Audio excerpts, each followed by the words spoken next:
अस्सलाम वालेकुम, मेरा नाम है आमिर और आप देख रहे हैं मेरा YouTube channel Aamir voice AR।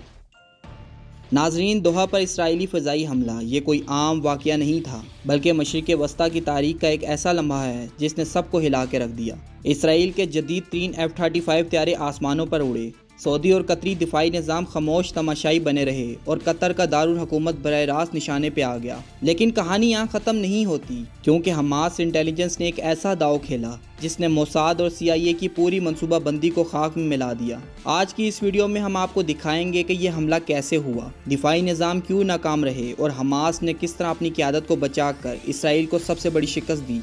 Qatar के दारुल हुकूमत दोहा में इसराइली फ़ज़ाई हमला एक ऐसा वाक़या है जिसने पूरी मशरिक़ी वस्ता की सियासत, सफारतकारी और अस्करी तवाज़ुन को झंझोड़ के रख दिया है। इस हमले को सिर्फ एक अस्करी कार्रवाई समझना हकीकत को महदूद करना होगा, क्योंकि ये वाक़या बैक व कतर की खुद मुख्तारी, खलीजी ममालिक के दिफाई इंतज़ामात, इसराइल की खारजा पॉलिसियों और हमास और इसराइल इंटेलिजेंस की कशमकश की अक्कासी करता है। इसकी गूंज सिर्फ खलीज तक महदूद नहीं रहेगी, बल्कि आलमी सतह पर अमरीका की पॉलिसियों और इसराइल की अरब दुनिया के साथ ताल्लुकात पर गहरे असर मरतब करेगी। ये हमला ऐसे वक्त में किया गया जब कतर ना सिर्फ गजा जंग बंदी के लिए अहम किरदार अदा कर रहा था, बल्कि हमास की क़यादत भी कतर ही में मुज़ाकरात के लिए मौजूद थी। इसराइली मंसूबा ये था कि इस मौके पर हमास की क़यादत को एक ही वार में ख़त्म करके अपनी अस्करी और इंटेलिजेंस बढ़तरी साबित की जाए, लेकिन नतीजा इसके बिल्कुल बरक्स निकला। कतर के लिए ये वाक़या इस वजह से भी हसास है कि इसराइल ने इसके दारुल हुकूमत को बराह रास्त निशाना बनाया और दुनिया को ये पैगाम दिया कि अमेरिका और इसराइल जब चाहें किसी भी मुल्क की खुद मुख्तारी को नज़रअंदाज कर सकते हैं। कतर की हुकूमत ने खुलेआम इस हमले को अपनी सलामती पर हमला करार दिया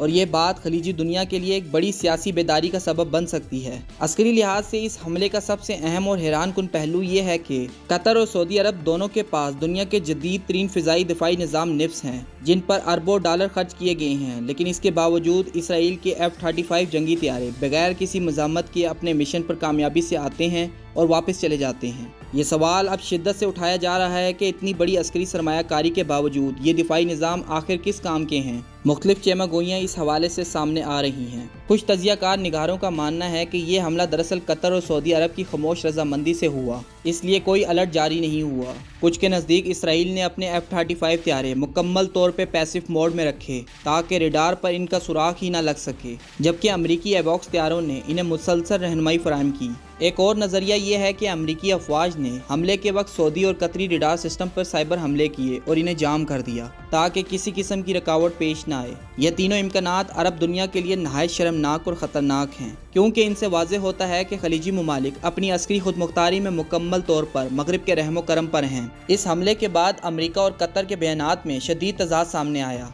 व्हाइट हाउस ने दावा किया है कि कतर को इस ऑपरेशन से पहले ही आगाह कर दिया गया था, लेकिन कतर ने इस बयान की सख्ती से तरदीद करते हुए कहा कि इन्हें हमले के 10 मिनट बाद इत्तला मिली। इस तजाद ने अमेरिका और कतर के दरमियान एतमाद के बहरान को मजीद बढ़ा दिया है। कतरी वज़ीर आज़म ने खुलेआम ऐलान किया है कि इसराइल ने कतर पर बराह रास्त हमला किया है और वो इसका जवाब देने का पूरा हक रखते हैं। दूसरी जानिब अमरीकी सदर ने अपनी सफाई पेश करते हुए कहा है कि यह फैसला इनका नहीं, बल्कि इसराइली वज़ीर आज़म नेतन्याहू का था और इन्हें इस कार्रवाई पर खुशी नहीं है। यह वजाहत दरअसल अमेरिका की इस मुश्किल पोजीशन को ज़ाहिर करती है, जिसमें वो एक तरफ इसराइल का सबसे बड़ा हामी है और दूसरी तरफ खलीजी ममालिक में अपने इत्तेहादियों को भी खोना नहीं चाहता।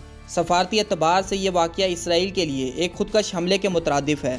गुज़श्ता बरसों में इसराइल ने अरब दुनिया के कई ममालिक से ताल्लुकात कायम करने की पेशरफ्त की थी, लेकिन दोहा पर हमले ने यह तासुर ख़त्म कर दिया कि इसराइल किसी की खुद मुख्तारी का एहतराम कर सकता है। अब अरब दुनिया के बादशाह और हिक्मरान ज़्यादा शिद्दत से ये सोचने पर मजबूर होंगे कि इसराइल के साथ ताल्लुकात बढ़ाना दरअसल अपने मुल्क की सलामती और वक़ार को दाव पर लगाने के मुतरादिफ है। इस पूरे मंजरनामे का सबसे दिलचस्प और फैसला कुन पहलू हमास इंटेलिजेंस की कामयाबी है। मोसाद और CIA ने हमास की क़यादत को निशाना बनाने के लिए जदीद तरीन जासूसी टेक्नोलॉजी इस्तेमाल की। इनका इन्हिसार ज़्यादातर मोबाइल फ़ोन्स की लोकेशन और ज़मीनी जासूसी की इत्तला पर था। बज़ाहिर इनके पास तमाम शवाहिद मौजूद थे कि हमास की क़यादत दोहा के एक मखसूस मुकाम पर जमा है, लेकिन हकीकत ये निकली कि हमास के रहनुमा वहाँ से खुफिया रास्तों के ज़रिए किसी और मुकाम पर मुंतकिल हो गए, जबकि इनके मोबाइल फ़ोन्स वहीं रह गए। इस तरह इसराइल का पूरा मंसूबा नाकाम हो गया। अरब मीडिया ने दावा किया कि वह नमाज असर के लिए मस्जिद गए थे, लेकिन ज़मीनी हक़ाइक़ इस बात की तरदीद करते हैं, क्योंकि जासूस इस बात से ज़रूर आगाह होते। असल हकीकत यह है कि हमास ने इसराइली इंटेलिजेंस के पूरे निज़ाम को धोखा दिया